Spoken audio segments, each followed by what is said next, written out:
Unexpected facts about Abba that most fans still don't know. Benny and Bjorn are stingy with their tunes.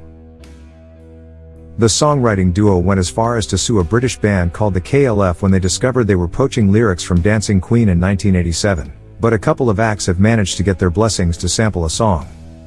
First, the Fugees used a sample of the name of the game for their 1996 song, Rumble in the Jungle. Then Madonna admitted to begging Benny and Bjorn for their permission to use a bit of Gimme, Gimme, Gimme, A Man After Midnight, in her 2005 hit Hung Up. As of now, those are the only 2 times they've allowed their songs to be used by other artists despite numerous requests. Their outlandish outfits were tax deductible. As long as they didn't wear the super flashy ensembles they became famous for donning on stage while they weren't performing, they were considered deductible by Swedish law.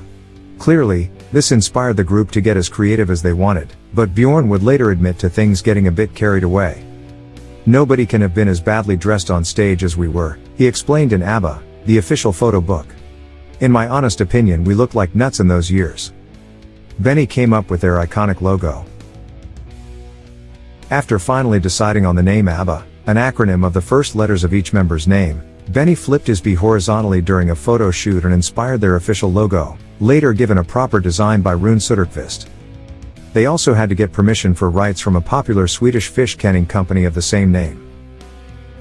They recorded together before becoming a band.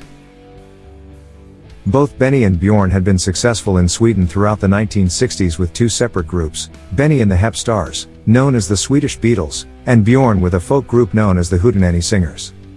Their paths crossed while touring their home country, and the pair eventually began writing tunes together, recording an album together in 1970 called Lycka, which means happiness in Swedish. They brought their girlfriends, Annie Fried and Agnieszka, along in the studio and the foursome made their first single, Hey, Gamla Man, Hello, Old Man, with the girls singing backup. Agnieszka was replaced in 1973. Only briefly, though, after giving birth to hers and Bjorn's first child, their daughter Linda. A local singer and friend of Annie Fried, Inger Brunden, joined the others for a short period for performances in Germany. Annie Fried isn't actually Swedish. The brunette's mother was Norwegian and became involved with a German soldier during World War II. They left Norway shortly after Annie Fried's birth in 1945, fearing harsh criticism and bullying from their neighbors if they found out about her father. Annie Fried spent most of her life believing he died in the war, but a half-sibling discovered their connection at the height of Abba's fame when a pop magazine printed in-depth biographies for each member. She met her father, but never formed a real relationship after so many years apart.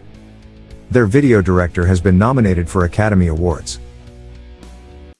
Most of their promotional videos and their 1977 documentary, Abba, the movie, were directed by acclaimed Swedish filmmaker Lasse Hallström. He was nominated for Oscars in 1988 with his film My Life as a Dog and again in 2000 for The Cider House Rules. Russia paid them with oil to perform. The group was in such high demand that, according to the BBC, they made the unique arrangement while touring the Soviet Union during the Cold War when rubles had been embargoed. They didn't have a #1 album in the US until 2008. They only ever made it as high as number 14 on American charts back in their heyday, but finally made it to the top spot thanks to the soundtrack for Mamma Mia, the Meryl Streep film adaptation of Benny and Bjorn's Broadway musical.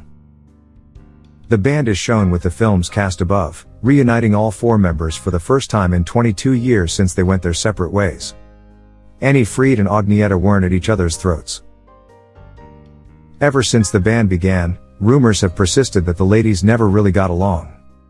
In 2009, Annie Fried squashed all of the gossip by saying, "A lot has been written about how Agnieszka and I fought and quarreled with each other. There is absolutely no truth in that," adding, "Of course we competed, but to good effect. Annie Fried is a princess."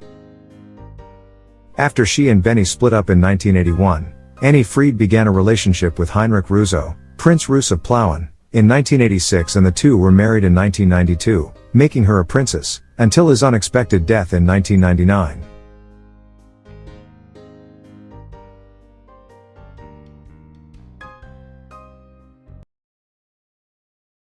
Dear viewers, do not forget to subscribe, like and comment for the development of our channel.